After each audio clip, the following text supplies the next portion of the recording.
दोस्तों, आज मैं आपको सास को लग गई गर्मी कहानी सुना रही हूँ।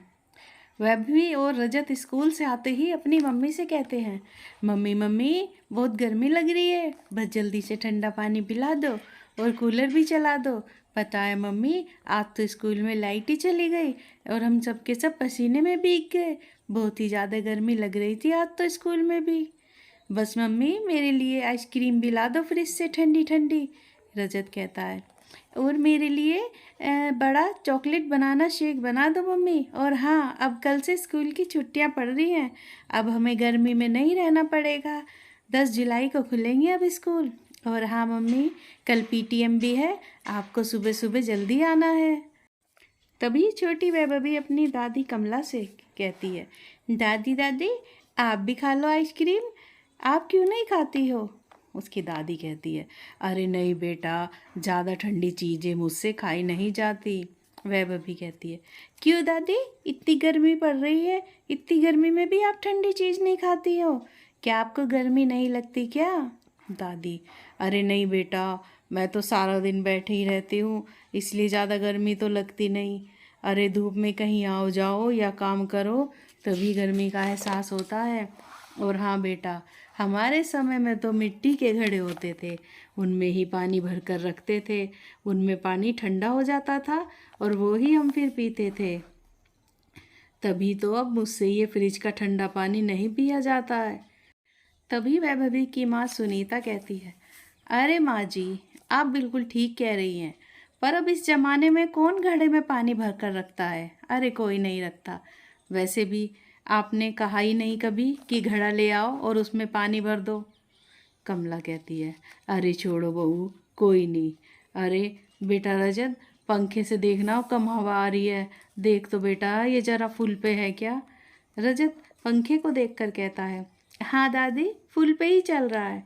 कमला, ओहो, लगता है आज कुछ ज़्यादा ही गर्मी पड़ रही है, पंखे की भी हवा नहीं लग रही। तभी वैभवी कहती है, दादी दादी हमारे कमरे में चलो ना, वहाँ पर एसी चल रहा है, आप चल के तो देखो कमरा कितना ठंडा हो रहा है। तभी सुनीता, अरे वैभवी बेटा, तू कितना भी कह ले पर तेरी दादी एसी में कभी नहीं बैठेगी। अरे ये अपनी ही मर्जी करती है, आज तक ये एसी में आके नहीं बैठी। अच्छा चलो, तुम दोनों अंदर पहले फ्रेश हो जाओ, फिर अंदर एसी चलाकर बैठ जाओ, मैं वहीं तुम्हारे लिए आइसक्रीम ला दूँगी। तभी कमला, अरे बहू, एसी वेसी में मैं नहीं बैठती हूँ, पर तुझे कई बार कहा है कि बाहर आंगन में थोड़े से पेड़ पौधे लगवा दे, अरे उनसे प्राकृतिक हवा आएगी और उनके सहारे मैं थोड़ी देर बरामदे में भी बैठ जाऊँगी। पर तुमने हो कि मेरी बात पे कभी ध्यान ही नहीं देती, पूरे घर में एक भी पेड़ पौधा नहीं है जो थोड़ी बहुत शुद्ध हवा आ जाए। सुनीता, माँ जी, बरामदे और आंगन में इतना सामान भरा रहता है, वहाँ एक गमला रखने की भी जगह नहीं है, और शाम को बच्चे वहाँ खेलते हैं, खेलते खेलते अगर किसी के गमला लग गया तो खामखा चोट लग जाएगी, इसलिए मैं बरामदे में पेड़ पौधे नहीं लगाती हूँ। आप बार बार यही बात कहती रहती हो। अरे गर्मी तो सभी को लगती है, केवल आप ही को नहीं। सुनीता लगातार बोले जा रही थी और उसकी सास कमला चुप होकर सुन रही थी। फिर सुनीता अपने बच्चों के साथ एसी वाले रूम में जाकर बैठ गई। बाहर बैठी कमला, अरे हाँ हाँ, गर्मी तो सबके लिए है और मेरे लिए थोड़ा ही स्पेशल है। मुझे अपनी गर्मी दूर भगाने का उपाय अब मुझे खुद ही सोचना होगा। तभी उसका बेटा प्रदीप आ गया। वो बोला, माँ ये लो, तुम्हारे लिए ये तरबूज, ये खरबूजा और ये लो आम। मुझे बाज़ार में अच्छे अच्छे आम दिखे तो मैं आपके लिए ले आया। आपको खाने के साथ आम खाना पसंद है ना? कमला, हाँ बेटा, आम तो मेरा पसंदीदा फल है। तू ऐसा कर, इन आमों को टंकी के ताज़े पानी में भिगो के रख दे, इनकी गर्मी दूर हो जाएगी। तभी सुनीता, अजी बस माँ जी के लिए ही भिगो के रखना, हम तो फ्रिज में ठंडा करके खाएंगे आम। सरला, हाँ हाँ बेटा, बस मेरे लिए ही 2 आम भिगो दे, मुझे रात को खाने के साथ दे देना। प्रदीप, अच्छा माँ, मैं रख रहा हूँ आपके लिए पानी में। अरे सुनो सुनीता, माँ को ज़रूर खाने के साथ ये आम दे देना। फिर सुनीता ने रात का खाना बनाया और खाया और उन्होंने आम भी खा लिए। फिर वो दूसरे कामों में लग गई। वो अपनी सास को आम देना भूल ही गई। तभी प्रदीप अपनी माँ से आम खाने को पूछने गया। अरे माँ, आपने आम नहीं खाया अभी, अब ला के दूँ क्या? कमला, अरे नहीं नहीं बेटा, अब तो रहने दे, मैंने खाना खा लिया, वो मैं सिर्फ खाने के साथ ही खाती हूँ, उसके बाद नहीं। तभी सुनीता भी वहाँ आ गई। उसे देख के प्रदीप, अरे सुनीता, तुम भूल कैसे गई माँ को खाने के साथ आम देना? अरे मैंने तुम्हें आते ही कह दिया था कि माँ को खाने के साथ आम दे देना। अरे वो खाने के बाद नहीं खाती। सुनीता, अरे देखिए जी, मुझे हजारों काम करने होते हैं, मैं भूल गई। और हाँ, माँ जी भी तो कह सकती थी ना कि बहू खाने के साथ आम भी ला दे। अरे एक तो इतनी भयंकर गर्मी पड़ रही है, रसोई में काम करते करते पसीने टपकते रहते हैं, गर्मी के मारे बुरा हाल हो रहा है। अकेले माँ जी के लिए ही गर्मी नहीं है, सबके लिए ही तो गर्मी पड़ रही है। और एक तो पूरे दिन में इस भयंकर गर्मी में काम करूँ, फिर माँ जी के नखरे भी सहूँ। सुनीता, अरे बहू, मैंने तुम्हें आवाज़ मारी थी, तुमने सुना ही नहीं। फिर मैं खुद ही उठकर किचन से आम लेने चली गई। मुझे किचन में कहीं भी आम नहीं दिखा। फिर मैं वापस आके बैठ गई।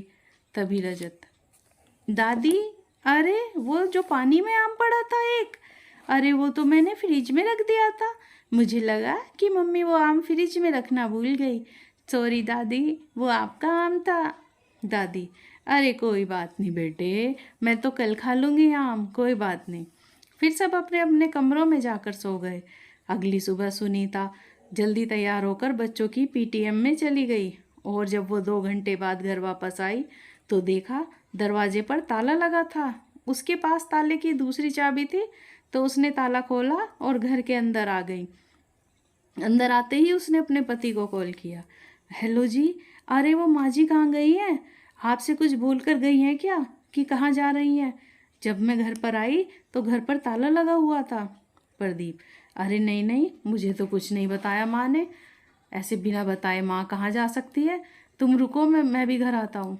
वह भाभी, मम्मी मम्मी, मैं पड़ोस वाली आंटी के घर भी देख के आ जाऊँ, कभी कभी दादी उनके घर पर जाकर बैठ जाती हैं। रजत, और मम्मी मैं नीचे पार्क में जाकर देखता हूँ। सुनीता, इतनी चिलचिलाती दोपहर की गर्मी में माँ जी कहाँ जा सकती हैं? इससे पहले तो उन्होंने ऐसा कभी नहीं किया, ना ही कभी गई दोपहर में। उनको तो गर्मी भी ज़्यादा ही लगती है, वो तो सारा दिन पंखा चला के बैठी रहती हैं।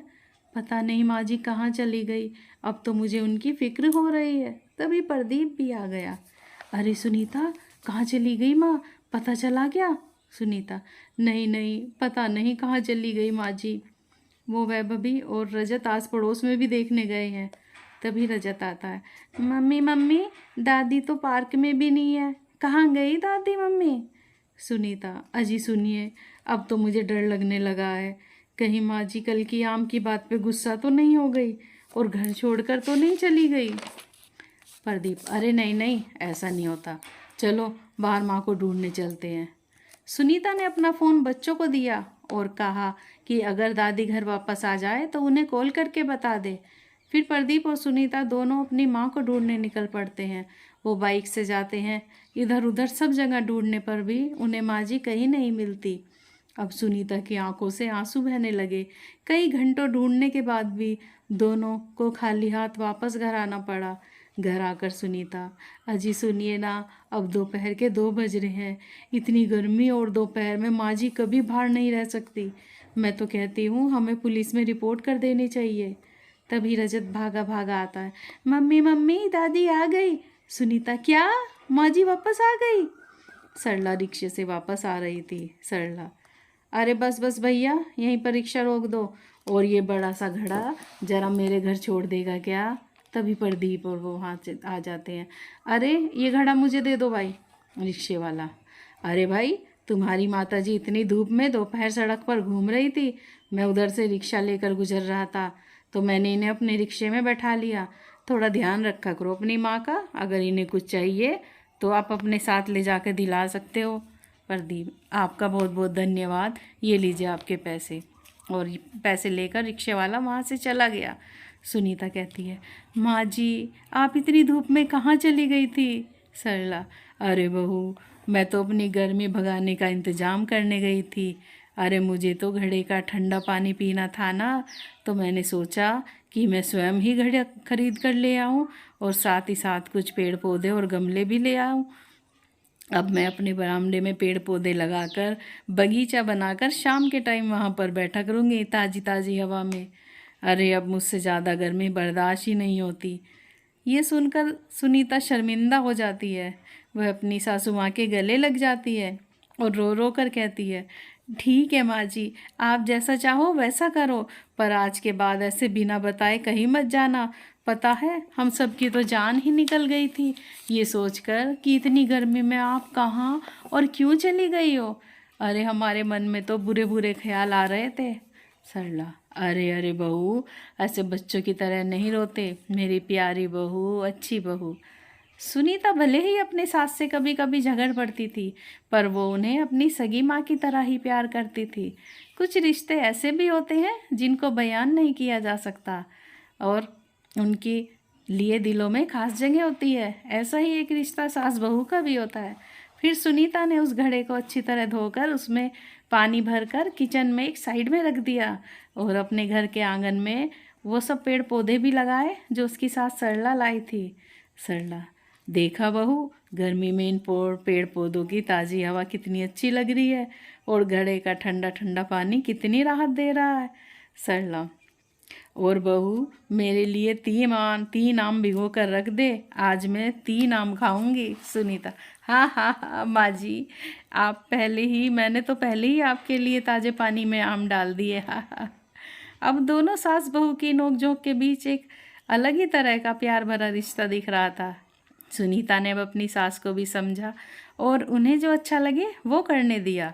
उन्हें अपने तरीके से अपनी गर्मी दूर भगाने का मौका दिया, क्योंकि वो लोग भी तो अपनी गर्मी अपनी तरीके से एसी में बैठकर भगाते थे। तो उनकी सास को भी पूरा पूरा हक है अपने तरीके से अपनी गर्मी दूर करने का। दोस्तों, अगर आपको ये कहानी पसंद आई हो तो like share comments and subscribe ज़रूर करें। Thanks for watching.